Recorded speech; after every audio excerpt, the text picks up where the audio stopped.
नमस्कार, मी पुण्यावरून संगीता तिवारी। पुण्यामध्ये नुकताच जो हुंडाबळीचा प्रकार झालाय, हत्या की आत्महत्या, म्हणजे सासरच्या लोकांनी तिची हत्या केली, तिचं मारलं, तिच्या अंगावर एवढे वण आहेत, 19-20 वण आहेत, तिला खूप मारलं क्रूरतेने, आणि त्याच्यानंतर असा बनाव केला गेला असेल की आत्महत्या केली। पोलीस आता सगळं बघतच आहेत, परंतु याच्या आधी तिची मोठी जाऊ मयुरी, म्हणजे ही जिची हत्या झाली ती वैष्णवी हगवणे, आणि तिची मोठी जाऊ मयुरी हगवणे, तिच्यावरही ती फॅमिली अत्याचार करत होती।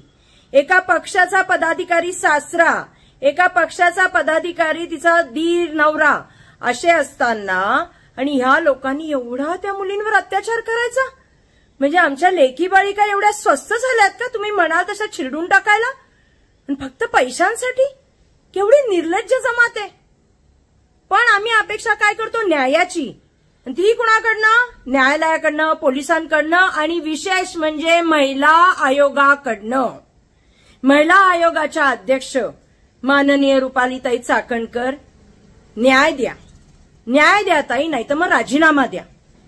ताई, तुम्ही जर मयुरीची तक्रार आली होती तेव्हा जर त्यांच्यावर कारवाई केली असती तर आज एक वैष्णवी बळी गेली नसती। अशा बऱ्याच वैष्णवी बळी जात आहेत। अशा आता या गेल्या 6 महिन्याचा आम्ही पोलिसांकडून माहिती घेतोय की किती आत्महत्याची आणि हत्येची प्रकरणं आहेत, हुंडाबळी आहेत, घरगुती हिंसाचार आहे, पण ताई तुम्ही काही करतच नाहीत। अहो, एका संविधानिक पदावर बसलायत ना ताई तुम्ही महिला आयोगाच्या, घ्या नैतिकतेची जबाबदारी की माझ्यामुळे एका मुलीचा बळी घेतला, द्या राजीनामा, आणि जी काम करणारी बाई आहे तिला तिथे बसवा। अजित दादा, तुम्ही आमचे नेते आहात, जनता तुमच्याकडे एक चांगल्या यांनी पाहते की नाही बाबा, अजित दादांचं काम म्हणजे सुसाट काम आहे। दादा, तर तुम्हाला खरंच हात जोडून विनंती आहे, या पदाला जी बाई न्याय देईल, महिलांसाठी काम करेल, त्या बाईला पद द्या आणि या बाईंचा राजीनामा घ्या।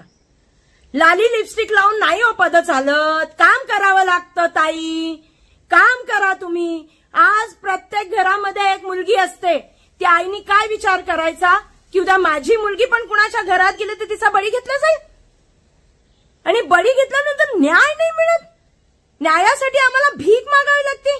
न्याय द्या ताई, न्याय द्या, न्याय द्या ताई, न्याय द्या, असं भीक मागायची आम्ही? अहो, तुम्ही तर लगेच 5 मिनिटांमध्ये तिच्या घरी पोहोचलं पाहिजे होतं।